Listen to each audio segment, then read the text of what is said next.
Andrew here in front of the John Golden Theater. About to see A Time to Kill. It's about a Southern lawyer who defends an African-American gentleman who has taken the law into his own hands. What I guess as the audience we're supposed to know is a just reason, but as the townsfolk in his community think is an unjust reason. This is the first time that a John Grisham novel has been brought to the stage in New York. Tom Clancy, that's who I was thinking It's not of. Tom Clancy. It's not Tom Clancy. It's not Rainbow Six, the musical. It's a courtroom drama. Okay. And to be honest with you, and this afternoon I want to cuddle up with the book and have this amazing story be told to me while I'm sitting back enjoying a courtroom drama. I don't know if I'm ready to dive into a courtroom level of seriousness right now. Well, you know what? I object, Andrew. Oh, overruled. Because we are seeing this one way or the other. We'll let you know what the verdict is after the show.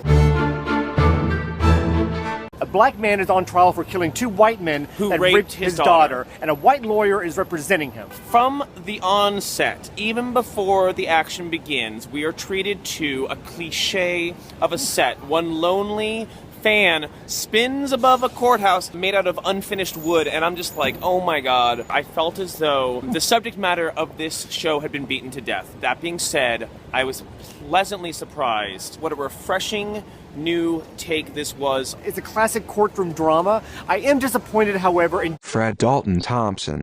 He keeps on fumbling his lines. Oh, he's after seeing him in Law & Order so much, I expected more from him. Mm-hmm. To be honest with you. From the seasoned veteran. Yes. Yes. I'm enjoying Tom Skerritt. Well, I'm enjoying him as well.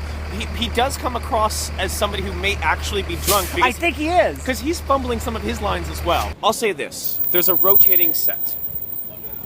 Wait, is this Manhattan Theater Club? And in a very obvious way, it drives home the point. We're getting a fresh perspective on something that I thought we had already covered from every possible angle. I want to find out what happens at the trial. Let's go back inside for Time to Kill.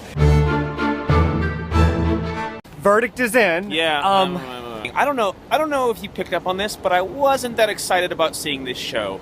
I just thought, I've seen this sort of thing before, but I gotta hand it to him.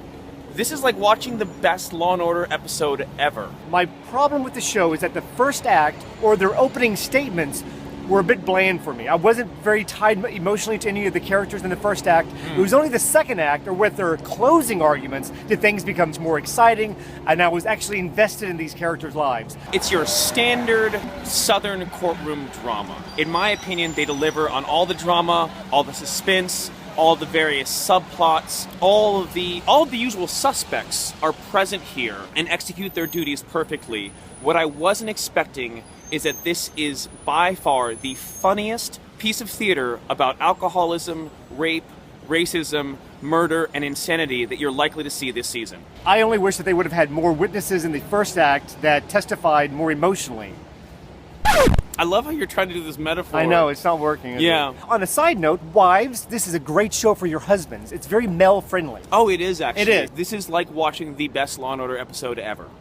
Absolute green light for me. Yellow light for me. A Time to Kill. Did I like the show? Guilty. You'll have a great time at A Time to Kill. Okay.